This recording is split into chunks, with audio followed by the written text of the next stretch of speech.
The Blue Jewel. Epilogue.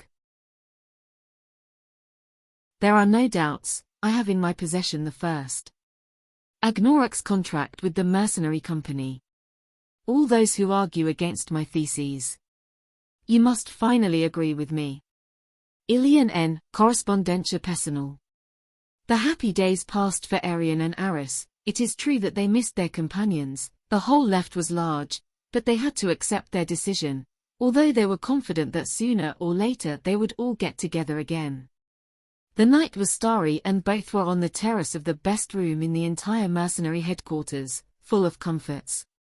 The half-orc offered a glass of wine to the young woman who accepted with pleasure. Soon he would return to the hard life of military campaigns or who knows what series of commissions de Boek had prepared for him, with which he would return to training shortly, although now he enjoyed a well-deserved rest. Arian was silently looking at the stars. Aris asked him curiously. He never looked at the stars. Aris had some basic astronomical knowledge, enough to orient himself and know the cycles of the two moons that were essential to orcs, but he had never found them interesting. What do you think about? You are not going to get angry. No. Where Agnorac will be. Aris was silent. Agnorac liked him. He was a half-orc like him, but of a very uncertain origin for a white orc, a mystery. Although he was a loyal companion and an extraordinary warrior. He saved my life in front of that devourer of souls. Arian smiled. It was true. Kush had told him of that feat, the first mortal to injure a soul-eater before she was the first mortal to kill one. I will always be grateful to him for that, added Aris. Will it be okay? Aris drank a little from the cup and leaned against the wall with her elbows while observing the sea. Agnorac. He is only actually happy wielding a weapon, being surrounded by dozens of enemies, and standing next to Gosberg. And believe me, that's very easy to achieve.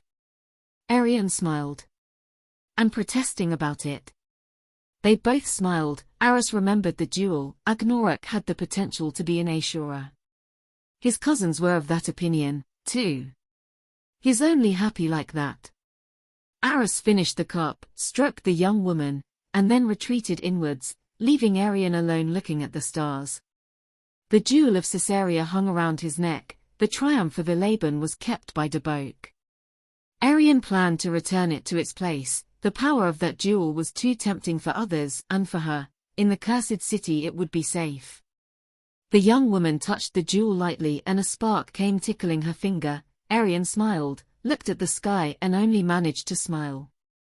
A star shone in the sky, his favorite. Leif always told a story to Nilam and her at the end of the summer. The name of the protagonist was the same as that of that star, asked the Baron.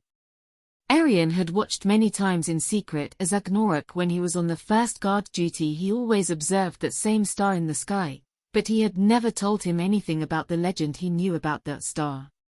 Arian smiled. It was not a coincidence. He had a hunch, and as if saying goodbye to Agnorac he whispered again. The chosen one of the gods.